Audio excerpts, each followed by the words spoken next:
Welcome to block 5 of your endurance element of your athletic development program.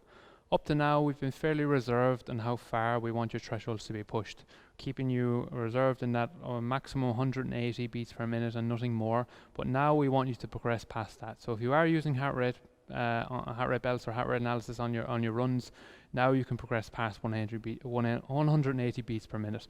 If you don't have a heart rate analysis or heart rate belt, then RP is a good measure of this. So you're running now, your run should feel like a 9 or 10 out of 10 on the runs. Now, of course, these runs are longish in duration, 6 to 8 minutes, so it's not like it's a 10 out of 10 all the way through, but you're progressively getting harder, and the last 2 to 3 minutes of your run become that 9 and 10 effort.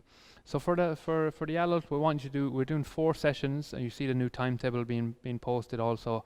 We're doing 2 sessions of endurance a week, and obviously with your technical skills that you're already addressing, you'll get some endurance benefit from those. So the first session you'll do on this week is 2 times 8 minutes with a 2-minute rest in between. So again, you're allowed here to push yourself past the 180 beats per minute. So feel your way in how you can increase the intensity as you run, and obviously your heart rate will follow that.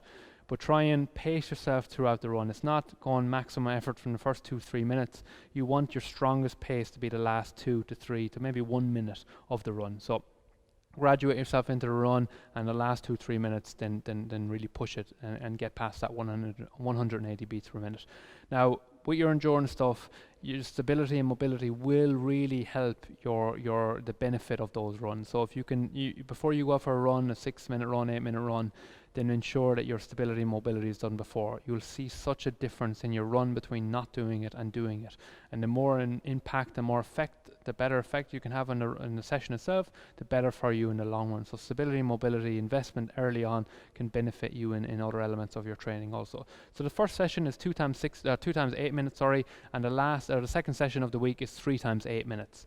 Then we go on to week 2, and that becomes, now we're reducing the volume, so 2 times 6 minutes, which should allow you to progress the intensity. If the duration is lower, we can probably fight a bit more on the intensity side. And then the last one is 3 times 6 minutes. So it goes 2 and 3 sets, and then 2 and 3 sets in the second week, but now we're lowering the amount of full duration. So the last one is 3 times 6 minutes with a 2-minute rest in between. Now this should allow you to really go after intensity, really push yourself beyond the 180, and then the RP of 9 and 10. So you'll feel the benefit of having a good endurance, good aerobic base, what you built up before. If you haven't and you are joining us later, I would recommend that you do a certain period of longer duration stuff at a lower threshold to build that base of support.